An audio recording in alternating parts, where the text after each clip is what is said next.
Welcome to Matter of Fact from Chicago, the latest stop on our listening tour, where our special correspondent learned the forgotten history of the environmental justice movement and about the woman who made it all happen. This is one of the countless times Hazel, Cheryl, and PCR went on the news to advocate for their work and to make it understandable to a wider audience. And as a way to break it down, Hazel came up with the perfect term: the toxic donut. I'm used to calling this area a toxic donut. We sitting in the center of it, and we are surrounded by all types of pollution. Welcome to episode 3. From the center of the donut. Hazel was the one who owned that term, just the same as the word thriller goes with Michael Jackson. It's you say thriller, I immediately think of Michael Jackson. So therefore, it's his term. It was a very good term for focusing on Old Guild Gardens. Yeah, and we agree with Bob Ginsberg. The term is super apt. On the PCR website, there's actually a map of the area with Old Guild Gardens sitting right in the middle. And then it shows these concentric circles, no more than a couple miles in diameter. So sorry for all you visual learners out there. It's a podcast. What can we do? Audio format. If you look at this graphic, these concentric circles actually look like the most disgusting donut you could ever imagine. Within those circles sits an almost absurd concentration of industry causing environmental devastation. Cheryl breaks down the harmful ingredients in that toxic donut. She did our personal research, and she was able to find out that we have 50 documented landfills in our area. We have 250 leaking underground storage tanks, still leaking today. We have over 300 something hazardous operations, whether it's processing chemicals, storing chemicals, burning chemicals, and then you have chemical waste management who operate a PCB incinerator. And the reason why she learned about it, because she called the Environmental Action Organization that was located in Washington, D.C., and it was very surprised to hear a widow of 7 children living in public housing and Black talking about the environment, air quality issues, land issues, water issues for this area. When we say Hazel asked questions, we don't just mean she asked them passively. Hazel demanded answers. And even having the answer wasn't enough. Once she started to get answers, she started asking new questions. How do we address the effects of this toxic donut? Who's responsible? And what could she and the people around her do from the center of that donut to try to address, remediate, and repair the harm? Those questions, so central to environmental justice around the world, emerged for Hazel as she started to try to understand the connections between the seemingly disparate harms that surrounded her community.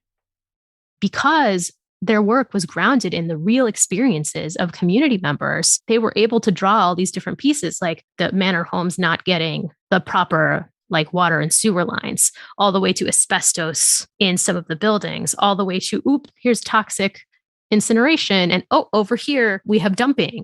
Many EJ struggles are really focused on one facility or one point of pollution. And what I think is remarkable about Hazel's work is if you even look at the really early stuff, there's this constellation of things that are happening to community members. And Hazel and the folks organizing with Hazel were like, no, we're fighting about all this. None of this is acceptable.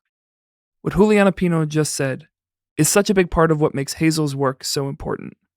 It's also part of what makes telling the story kind of hard. Usually, when people are telling stories about environmental justice, they're talking about one fight, 1 year, one campaign, one set of players, one side of harm. But Hazel's legacy is so much bigger than that. And that is such a valuable lesson that we can all learn from Hazel: the importance of connecting the dots. Even when the connections are not clear, or when there are forces telling you that those connections do not exist. Hazel embodied a commitment to understanding the whole of our environment. In order to understand the whole, Hazel had to understand each of the parts. And so that's what we're going to do on this episode. We're going to go through a bunch of the different campaigns, struggles, fights that PCR led and participated in, many of which Juliana just mentioned, going all the way back to the beginning of their organizing work. Cheryl kind of serves as our guide on this one, breaking down each struggle and its importance to the work overall. Let's get started with Maryland Manor.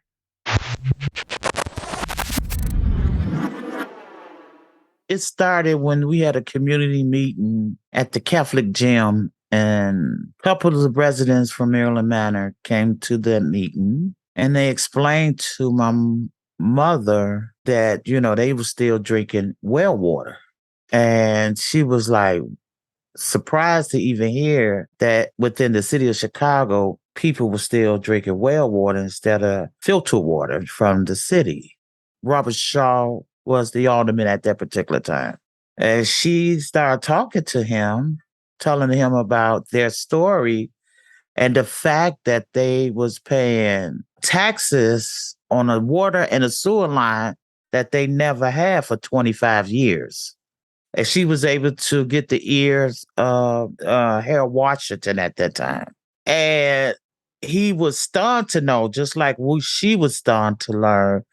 So he got in contact with the state to get them to appropriate funding to be able to get the installation of a water system and a sewer line over there to Maryland Manors. That was our very first environmental victory. Their well water was highly contaminated. So the two takeaways that I heard in there were, one, Hazel already connecting to folks who are living outside the gardens. Maryland Manor is nearby, but it's not technically within the same development. And then also this taxation forget about representation, without water access. People were paying into the infrastructure of the city without getting any of the benefits from it.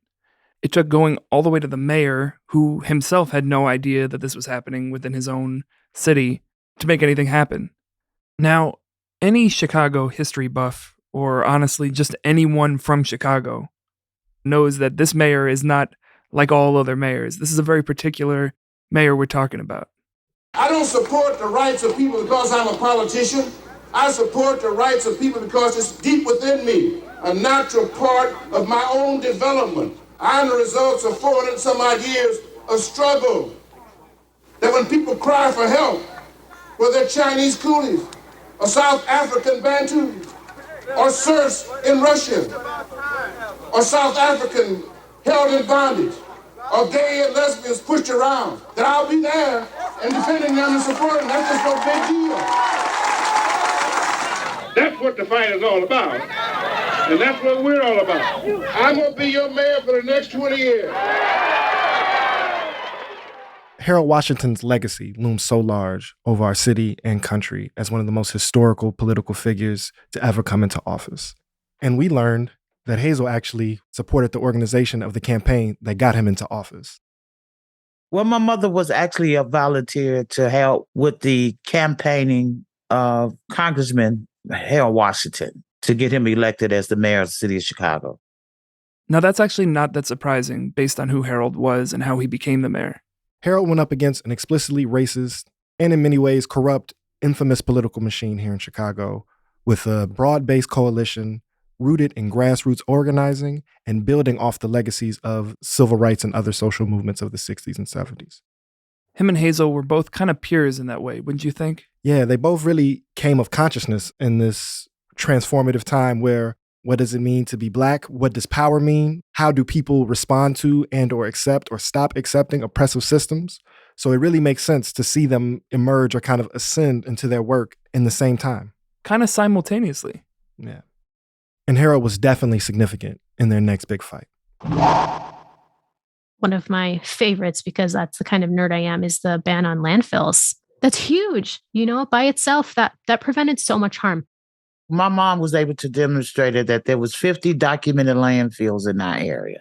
Unlike a lot of the environmental hazards we listed previously that existed before the gardens, the process of opening and dumping into landfills continued after the gardens were constructed and after people and families and children had moved in. And not just in the gardens. Longtime EJ activist Bob Ginsberg shares the story of an unlikely resident in the middle of one of these landfills. CID, the big landfill down there, was only opened in the late 60s. And back then, you still had one person who had a house in the middle of CID who refused to sell. So you could actually drive into the middle of the landfill to get this guy's house. I think he eventually sold. There's something to be said for that. Even if you know you're going to lose eventually, you're going to hold out as long as possible. She felt that we bear the burden of enough landfills in our area, and there need to be a way to stop any new development or expansion of landfills. So it was a coalition of organizations that worked together. We had the Citizens for a Better Environment, the Southeast Environmental Task Force. There was a group in Jeffrey Manor. I can't remember what that name was. It was Center for Neighborhood Technology. It was the City of Chicago Waste Disposal Coalition. They all crafted an ordinance to be submitted to Chicago to put this moratorium on any expansion or development of landfills on the southeast side of Chicago. And so this chapter of Hazel's story teaches us a very important organizing lesson about how to build, engage, and contest power. It's an age-old tactic, very straightforward, direct action, and civil disobedience. In fact, I went to jail. Me and Greenpeace groups, with 17 of us, we chained ourselves, and we stopped 57 trucks that day from coming in. But after all the media and everybody left, then Waste Management had us arrested for trespassing. This lesson is important because in our representative government, unfortunately, every person or every group can't just write an ordinance and it enter the formal proceedings of our different legislative houses. Yeah, if I just write an ordinance, city council doesn't have to talk about it the next day.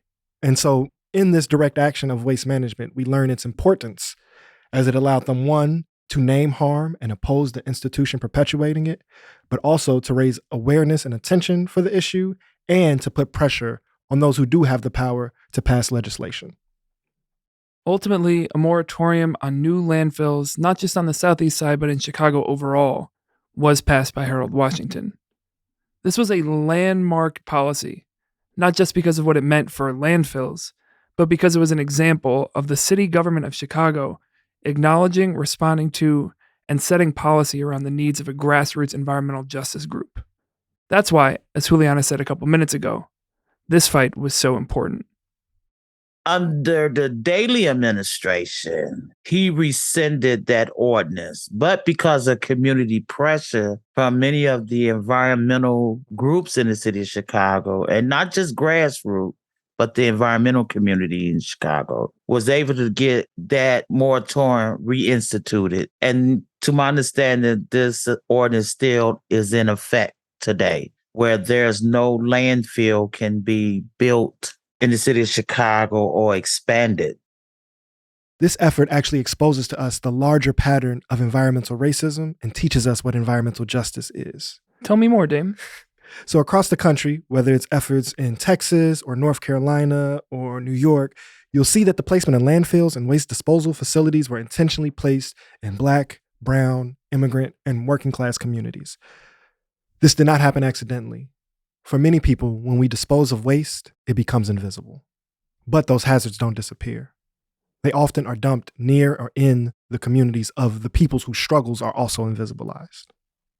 This type of zoning shows us how we think about disposability both for people and for material goods.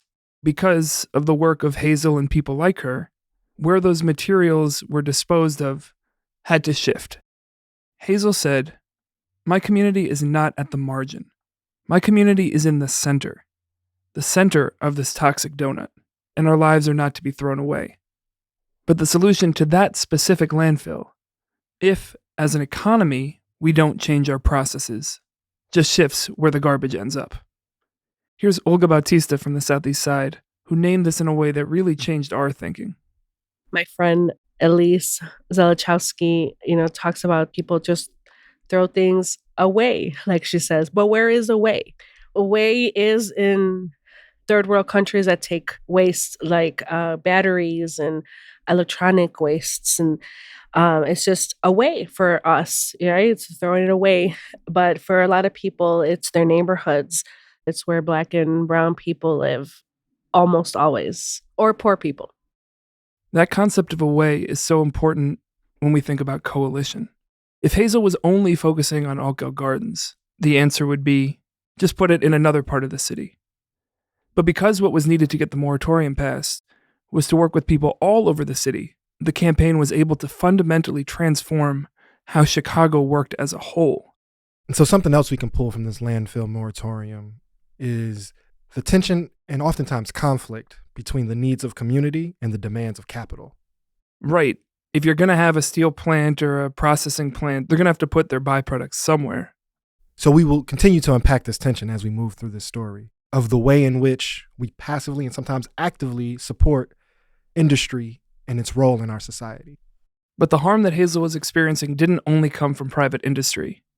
The very materials used to build the gardens had the potential to be just as damaging to her family as what was being dumped in the landfill across the street. We had a lot of peeling paint in Argyle. And from our training that we received from the University of Illinois Primary Health Initiative or something like that, discovering that lead-based paint and particularly peeling paint at dust was harmful to kids. And we had a lot of kids in our community that tested positive. So originally, it used to be a kid level had to be at 100 before you could get the city of Chicago to respond. Then it went down to 50. And we know that lead has no purpose in our body, and our body should be having it. And we knew how detrimental at 50 was. That was a group that PCR was a member of. It's called the Lead Elimination Action Drive. So we advocated for lead levels in the city of Chicago to be reduced down to 20. At that particular time, we had the Chicago Legal Clinic who was representing us, and he wrote a lot of lead reforms for the city of Chicago Housing Authority to initiate, because if they did initiate it, then we was going to sue. So CHA came up with a recommendation to eradicate lead out of public housing. So they created a report cards that shows where all the risk factors were, from window sills to doors to peeling paint. And it also gave recommendation on how to protect your family and who to call in case you suspect your child is lead poisoned. Then we learned that most of our hot water pipes that was exposed in our unit was wrapped in a casing looked like a cast that was asbestos. So we started advocating to CHA again that you must remove this asbestos because once it's exposed, it's airborne. So what we was able to do with CHA is to work with them. They relocated families into different units that was safe while they did the abatement in the unit. And once the tests come back clear, our families will move back into those units.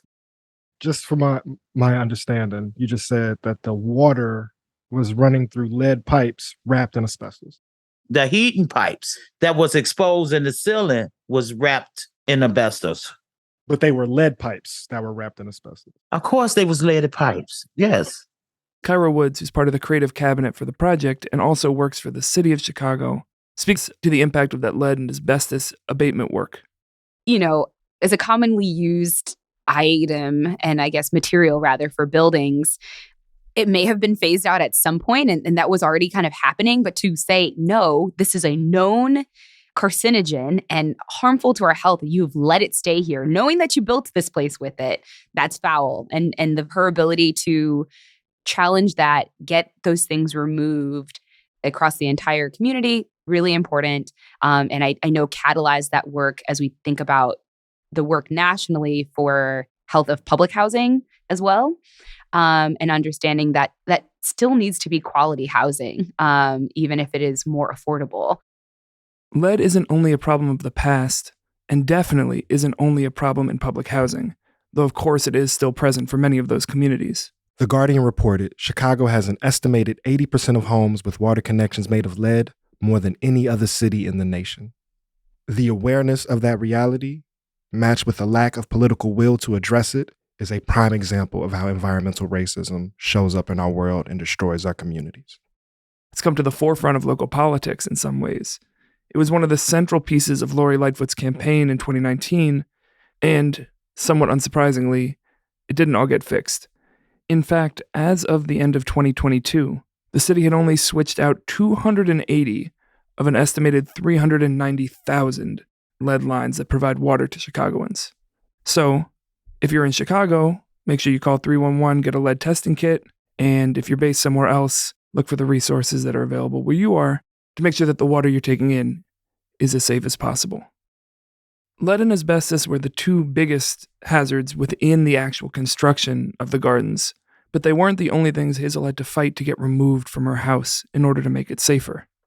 She fought against fiberglass that was used in our attics, because if you get exposed to it, it's like you try to dig those fibers out your skin. And it was, unfortunately, I was the one that my brothers and them used to put in the attics to get our pipes and stuff down. And I used to come out itching for days. So when she fought to get that removed, I was so happy. And that's when she worked with Barack Obama. All right, so we got a name drop there. Yeah, Barack Obama. You might have heard of him. We're going to get a little bit deeper into the Obama story later, but for now, this is how he first showed up in the gardens and the Southeast side. We had Our Lady of the Gardens Catholic Church. The Catholic priests organized an organization called DCP, Development Community Project, and he was hired to work with them. He came out into the community and wanted to do a community meeting with the leaders in the community. But at that particular time, the leaders was not receptive. When I say the other leadership, that's the leadership of the residential council that we have out here that are duly elected. People just couldn't walk in the gardens and say, I'm going to do anything without having the permission from the leadership in the community. So it was one of those incidents that he came out and he was ridiculed by that leadership that they didn't want him out here. From the understanding of my mom, she said she stood up because she was so amazed to see, I think he was like 22 years old, a Black man that was standing up to talk about issues in our community at that particular time. From there, they developed a relationship to start talking about the environmental conditions in the community. We didn't have that many men. And to see him, real young man that come out to work with a bunch of women, I thought that was awesome. When President Obama says he began his political career as a community organizer, this is what he's talking about. And when I get deeper into that story, it gets a little messy, y'all. A lot's been written about that mess, and we will give it the time that it deserves. But the messes that PCR was forced to clean up were way more important than the interpersonal conflict that emerged a couple decades later. So we're going to keep going through the organizing struggles that Hazel, Cheryl, and PCR led, but let's just take a moment. I want to check in with you, the listener. For me, for Daniel, hearing this story, telling this story, has a weight. Yeah, the air is heavy in the studio. And we don't want to rush past the real impact of the people most directly harmed, but also the impact of hearing and learning about the dangers and hazards in our environment. So I encourage you just to take a deep breath in. Ground yourself wherever you are. Release some of the tension if you find it in your body. And breathe in through your nose and calmly release. So we thank you for taking that breath with us and grounding. We want to be intentional as we continue through the story, because now we're going to learn about one of the most grueling fights that Hazel, Cheryl, and PCR led in response to one of the most significant acts of environmental racism documented on our planet. The dumping of PCBs in the middle of Altgeld Gardens. I started to hear more about the impact of the environment from my sister when she started talking about the lawsuit that everybody was talking about and this levy money that some of the residents who had been exposed to toxins in the environment and had high rates of cancer, high rates of asthma, because of that exposure, they were going to get paid. So the idea of this levy money that Joy West is referring to comes from the belief within the community that there was this imminent cash payout settlement on the horizon in response to the realization that PCBs were dumped in the community. Before we get into that lawsuit and the complications of it, we got to break down what a PCB even is and how it became a problem in the gardens. According to a fact sheet from environmental group The Clearwater, PCBs, or polychlorinated biphenyls, are a group of 209 different chemicals which share a common structure. According to the EPA, PCBs are a probable human carcinogen, reasonably likely to cause cancer in humans.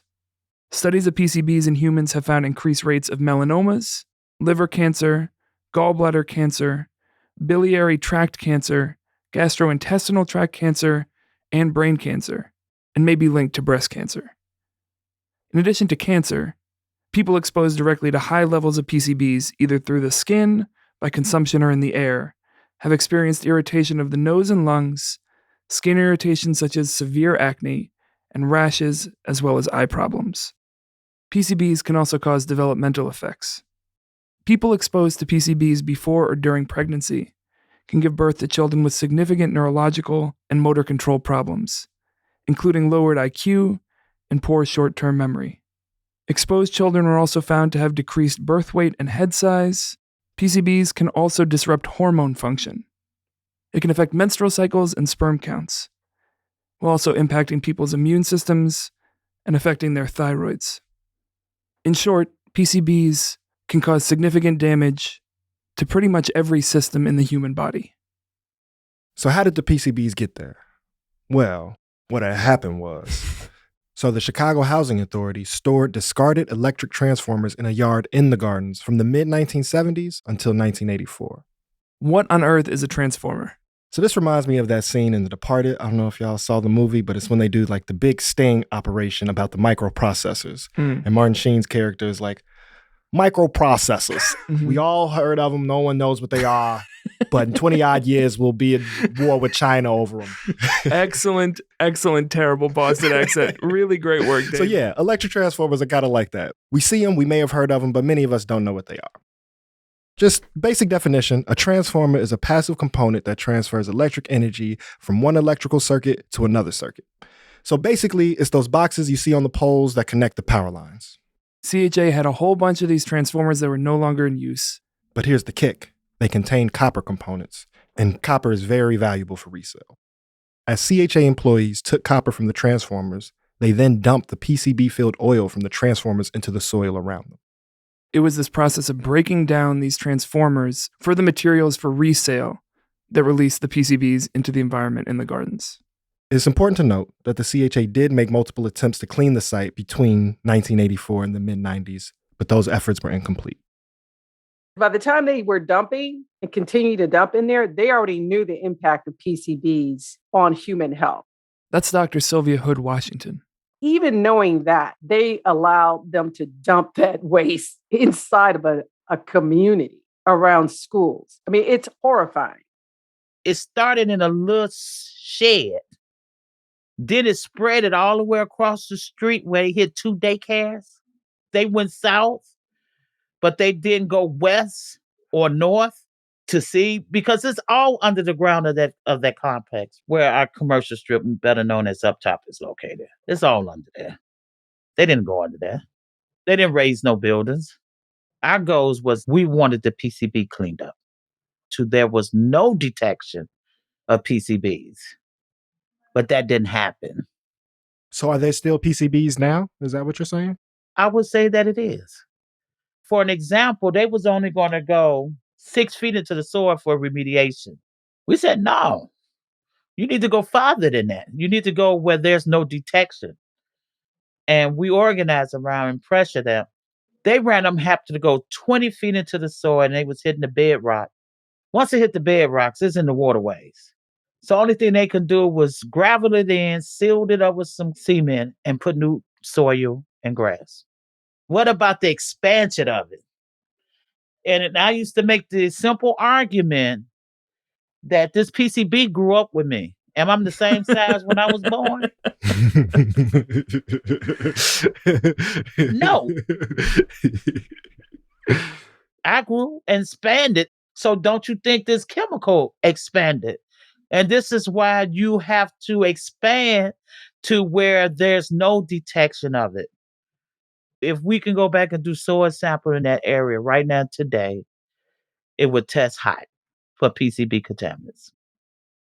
I want everybody to be clear that PCB cleanup and that lawsuit associated with it, we lost because we wasn't able to, the attorney was not able to connect the health issues with the type of health issues was associated with polychlorinated biphenyls. We know it causes cancer, but he didn't make that connection good enough where we really lost that in court. And we lost it because we weren't able to connect health issue to it. But because PCB is a highly regulated chemical compound and it requires, once it has been identified in the community, there's our procedures that the owner must do. CHA failed to do that grossly for decades. That's when the judge awarded a settlement to residents in the form of rent credit. So the money that you won still went back to CHA. And it's just difficult to really tell someone who's probably having rent problem not to take this offer. So when the first person took the offer, that opened the slew of doors for them to say that this is the way that people going to accept this as settlement. It was said that PCR sold the community out. It was told that my mother received $1 million. It was told that we received a lot of money, which comes to be unfound untrue. And when you talk about money in the poor community, that's a divisive strategy at itself. When you have elected bodies to represent the community, either go against its own community residents and organization on the behalf of the establishment who caused the contamination to exist in my community, that's a problem within itself. I'm talking about the local advisory council. They fought against us. It brought us to the conclusion after going through that experience that litigation for a class action lawsuit we would never be involved with. But we will be involved in lawsuits that affect change in the community. Not so much putting money in people's pockets, because negative perception that because you brought this lawsuit to the community that you're entitled to a whole lot of money, which is not true. And that wasn't even our ulterior motive anyway, because our ulterior motive was to get this stuff cleaned and out of our community. That's what we wanted. There was a secret meeting, a teleconference at that time, it was on the phone, that the government would give us anything we want if we get off the soil contamination in Argyle. Who plays on the soil in our community all the time? Our babies. And we said no. So even if there was $1 million, but the PCBs were still there, it still would have been a loss, you know? And loss, right. We still at loss. This also just sounds painful and heavy, and it sounds like a lot of manipulation at play. So if you could just reflect on how that impacted you, how that impacted your mother at the time, and how that impacted community members and their relationship with each other. I can imagine there would be a lot of conflict or a lot of confusion navigating through all these players. Oh, that's such an understatement. The abuse that I seen my mother had to go through getting this case litigated. A couple of times I have seen my mother cry, you know. I was able to have any witness the abuse that she went through from elected officials and other community leaders, but she stuck to her ground. Many times, you know, she had me on her side. She just didn't know I was ready to box. You don't disrespect my, you don't disrespect my mama, you know. And she used to grab my hand like, you okay, be okay. I was like, no, this ain't okay, you know. But I learned from her, you know, she didn't let that even bother, because she said she know the truth of what she does. She would tell you she don't give a F about what other folks think about her. You know, she just care about what impact these things are doing to our community. So let's just unpack some of what Cheryl walked us through. We came into this project and into that specific conversation with Cheryl, thinking about the efforts of PCB cleanups as this great win, right? As one of the major victories of PCR. Yeah, it's like on their website listed as one of the great accomplishments, which there are aspects that are incredibly impressive that they managed to get some sort of restitution or response. And us knowing about it at all. Right. Right. Because there was no investment to even paying attention in the first place. Right. But for us, it was actually really impactful for her to name this as a loss from a very vulnerable place. Yeah, I mean, I think Cheryl has this incredible humility around understanding what this fight led to and how the results were perceived by many people in the gardens. You know, we heard from Joy that her sister was talking about this Levy money coming.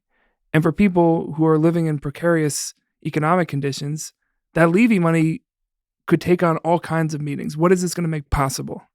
And so from there, the conclusion that Cheryl and PCR came to of how they will approach institutions and institutional resources is a really valuable but complex lesson of the role of money, of settlements, of cash payments in justice work, because it lives in this conundrum. The people who are most likely to be harmed by institutional systems are those with the least resources, but the conditional access to those resources is intended to demobilize the necessary resistance work and for those empowered to escape accountability. And that's something I've seen play out in different realms. So that's something that families who've lost loved ones to police violence wrestle with deeply. And there's not a consensus on how to approach it. But we have to question the way money and cash payouts can be used as a manipulative tactic. That being said, they didn't even get any cash in this. That's the other side of it. So people, as we tell people about this story working on this project, folks always ask, like, well, did they get anything? What, was there any repair? Was there any settlement? The fact that the CHA, the Chicago Housing Authority, that caused the problem, that dumped the PCBs in the first place, got the money. Did y'all hear that? The money went to rent payments directly to CHA. So the people did not get a check, did not have autonomy, could not choose to spend it on groceries, on education, on healthcare costs. It all went back to the harmful institution. Yeah, that's wild. A credit, no more than $1,000, paid back to CHA for rent. Joy West puts it best. It seems to me a small price to pay for all that was a part of the exposure to the toxins in the environment. In many ways, that is a tragedy. And when you understand the human cost, it kind of challenges this idea of campaign wins and losses. Like that feels almost too small or limiting as a way to understand the impact of Hazel's work. You're right. I get bothered a lot of times by the win-loss binary. This isn't a war simulation. This isn't a game. This isn't a season. There's no score of win-loss records. Hazel was not fighting some rival team. She was working for her people. She was working for answers. Here's Creative Cabinet member Juliana Pino from El Vejo. I love me a dogged woman, like a woman who puts up with nobody's problematic stuff and who's going to push. The way in which they not only identified what was going down, but also they made connections and lateral links that in the EJ movement were also rare. So they did like worker organizing, right? They started thinking about retraining. They started thinking about remediation. They started thinking about all these different aspects all at the same time. So it's also Hazel was dogged and needed to know why, but the woman was brilliant. And from that brilliance, there's so much we can learn. But in order to do so, we have to see the circle that Hazel saw. She was able to see each of these toxic chemicals, each of these corporations, each of these decisions that led to harm as components of a larger whole. These are the pieces that create the donut. And with that understanding, she was better equipped to address all of it. Here she is at the 1991 People of Color Environmental Justice Convening in D.C., talking about what this cumulative understanding makes possible and how people and organizations in power don't approach it that way.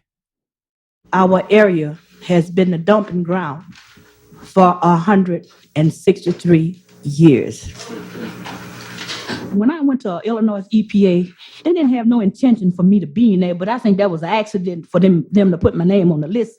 They was concerned about 201 chemicals that's being emitted in the air. The majority of these chemicals was causing cancer. It was causing sometime a nerve disorder. Now just think about it. All they concern is about what one chemical could do. But if they would put all these chemicals together and do a study, imagine they'll know what's going on. But they don't want to do that. All they do is just give tests of one chemical at a time. But we are demanding for them to do a mixtures of chemicals. Even if they just mix up 10 of them, it's bad enough, let's know 201.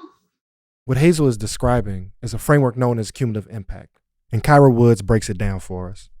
There are scientific limits placed on the quantity of a particular material or ingredient, right, that can be allowed in something.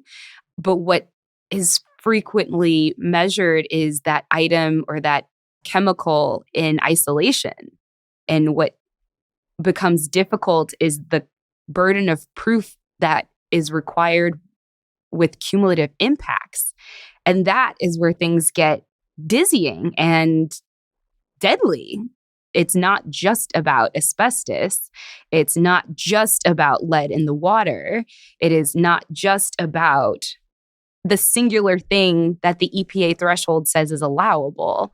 But it is the fact that en masse, you are accumulating so many of these burdens that you actually make it impossible sometimes for the impacted community to actually place blame appropriately.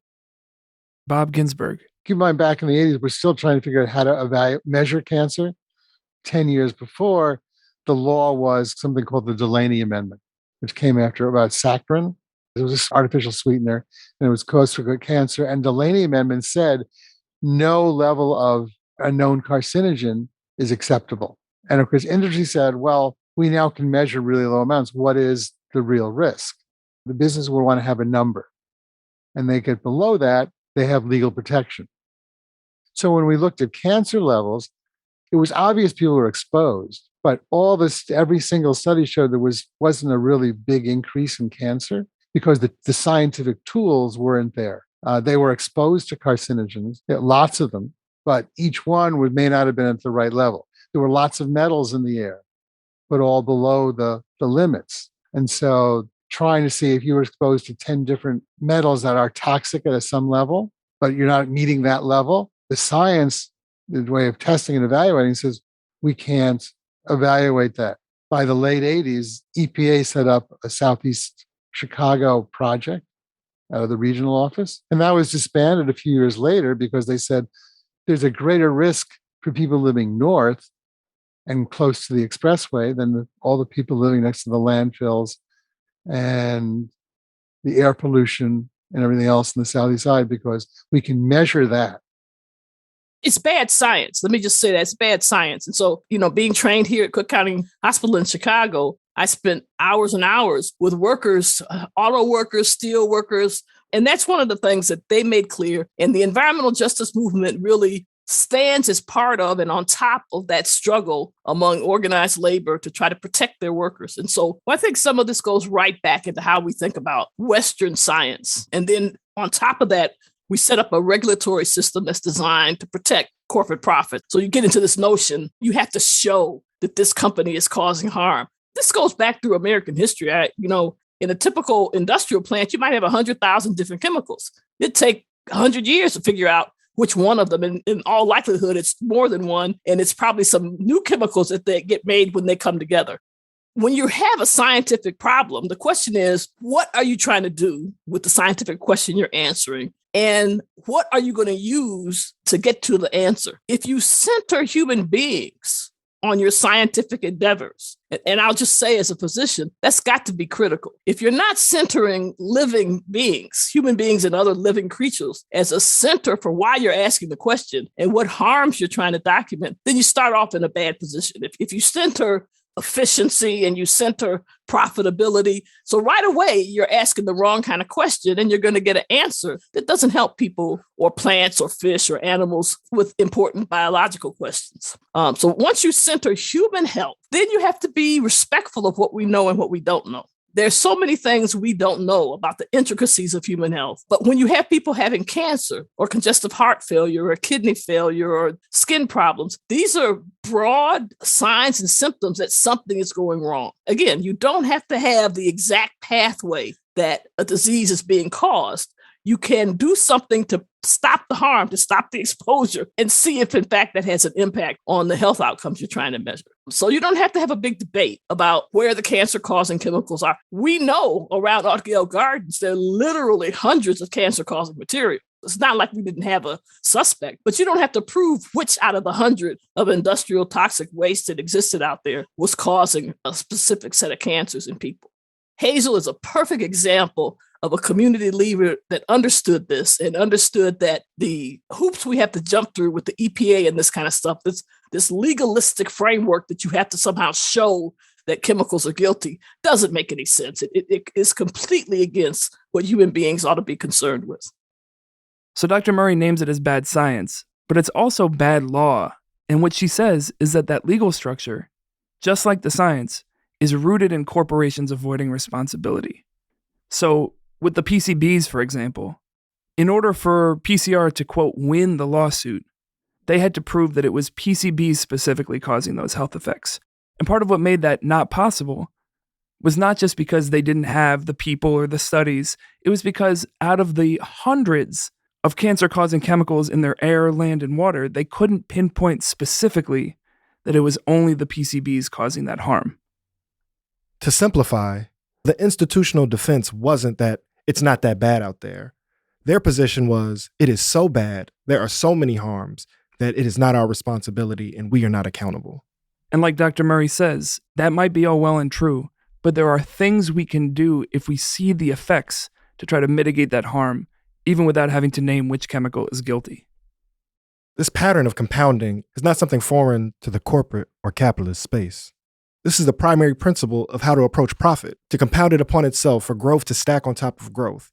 And in root of that compounding profit, harm, waste, hazards, violence, oppression is compounded upon the most vulnerable communities like Adlai Gardens.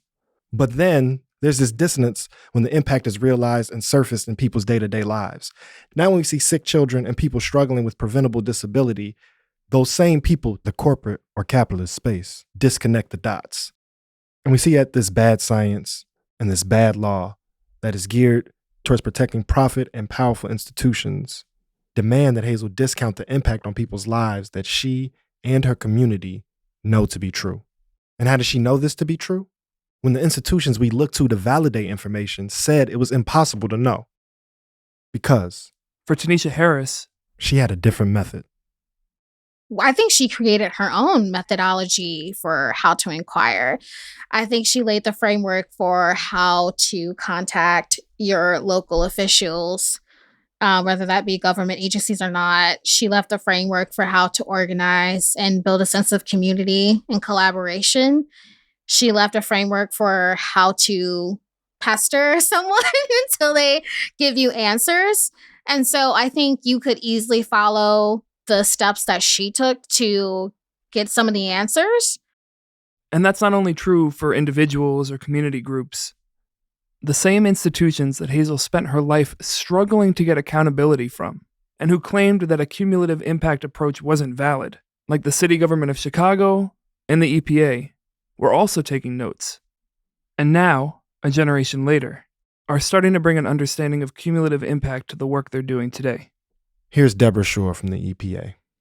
Right now, our staff at Region 5 is working collaboratively with the City of Chicago Department of Health, with the State of Illinois EPA, to develop an approach as to how these cumulative impact health assessments could be conducted and what role people in communities can play. I think it's going to be a year-long process that the City of Chicago is engaged in to conduct a citywide impact assessment, but that will help individual neighborhoods know and be able to compare themselves. It's in process now, but we hope we'll be able to establish something that's durable and that will last. Hazel is a representative, a symbol, an example of lots of Black women and men throughout our history that have looked at the world, made a rational diagnosis, and tried to make corrections to cure the problem. And that doesn't mean that you have to be unique. That just means that you have to be observant. You have to ask questions. You have to not be afraid to go where you are told you can't go. When I had a chance to talk and work with Hazel, I mean, I had an MD by the time I met her and specialized training, but she was clearly more knowledgeable about problems in Art Guild than I was, for example. And she wasn't afraid. She wasn't intimidated by these big shots coming from EPA or anywhere else with all their degrees and technical jargon, because she saw through that and asked the appropriate questions. That courage, the understanding that there's a difference between your technical knowledge and quote unquote expertise on chemicals and her technical knowledge and expertise on the people that lived in her community, on what made people healthy. I mean, she was a mother, I think when she had 5 kids, what you needed to have healthy kids, what you needed to have a healthy community. She was clear about that. And it was clear that what was going on around the toxic donut was interfering with that process. Dr. Murray offers us this great nuance of, yes, Hazel is a remarkable historical figure, but at the same time, she does not stand alone. Looking at this accumulation of Hazel's work over decades, we know that in other cities, other states, other contexts, there were other people asking similar questions, demanding similar answers. And the compounding growth of the environmental justice movement is the cumulative impact of all of this work. What do we take from her work? For Tanisha Harris, it's how Hazel asked those questions. I think Hazel Johnson saw a problem in her community and wanted an answer. And she talked to everyone she could to find that answer. I think that is the deepest form of curiosity that everyone is capable of. You don't need to know the scientific method. You don't need a degree or formal education. You just need to have a problem identified and talk to as many people as you want to until you get your answers. I think the way she went about it is a great framework for how someone else stepping into this type of space or any type of inquiry could go about it. There are tactics and strategies, but what started off was very simple. She identified a problem. She wanted an answer. She talked to people to get answers. And I think if there's nothing else people take from this documentary, it's nurturing that sense of curiosity and not stopping until you get an answer. For me, the lesson is, how do we apply this approach of cumulative impact beyond just environmental biohazards to all of the factors that play a role in human health and relationships? So similarly, how environmental justice organizers and activists are encouraged to separate the effect of PCB and lead and asbestos as different issues, we're expected to separate, to disconnect, to unravel redlining from school closures, from mass incarceration to gendered and sexual violence. But this liberatory history teaches us that we can get closer to growing new possibilities once we see those overlaps. And the way to connect those dots is to demand that people's expertise that comes from their lived experiences be seen as the most important data of all. That same demand is echoed by Olga Bautista and so many other people who work in Hazel's legacy today. I sometimes struggle to figure out, what is the path forward, but I could tell you, just like Hazel could, that what we have right now is not working. And I will tell whoever I need to tell, I didn't go to college. I went for a couple of semesters. I didn't finish. I'm not an expert in urban planning. I'm not an scientist. I don't know dangerous levels of lead or particulate matter in the air, but I am an expert in my own lived-in experience. I'm an expert in what is around my family and my community when I'm outside playing with my kids. And I could tell you all day about that. I could tell you how it smells like something died sometimes outside. I can tell you that my chest gets tight and my bronchioles start to close when too many semi-trucks come back to back at Rowan Park when I'm playing with my kids. I could tell you that there's sometimes this black stuff that washes on the beach at Calumet Park when my daughter is training to be a lifeguard. Those are things that I see and observe with my own 5 senses every single day And that is the experience that I bring, that Cheryl and her mother, Hazel Johnson, have shared, those powerful stories about the suffering of so many families who have lost loved ones to cancer in Elk Gardens, like in my neighborhood, all these rare forms of cancer. Everybody's like, doctors don't really know, what the life expectancy would be. And this is like a rare, like, how many times do we have to hear that to know that something is not right here?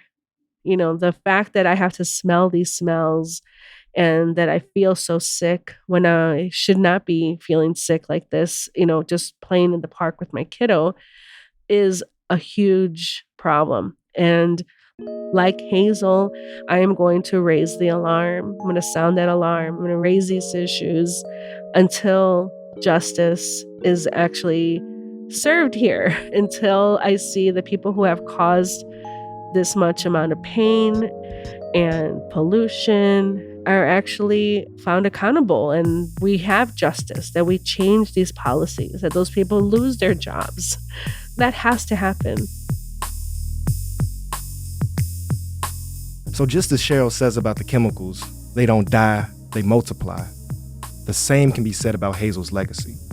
As she fought for folks to understand how these harmful impacts accumulate and compound upon each other, she also left a model for how to compound love. As we hear from Olga, Tanisha, and so many others, the legacy of Hazel Johnson is continuing on through the people working for justice, the people striving to make healthy environments for those they love.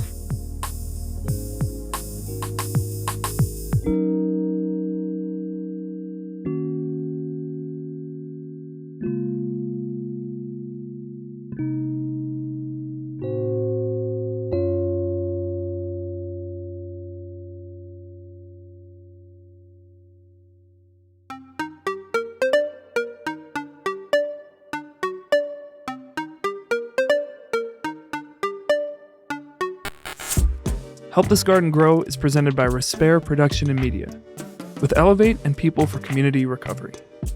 The show is hosted and created by us, Damon Williams and Daniel Kisslinger. Our co-executive producers are Sylvia Ewing, Ann Evans, and Cheryl Johnson.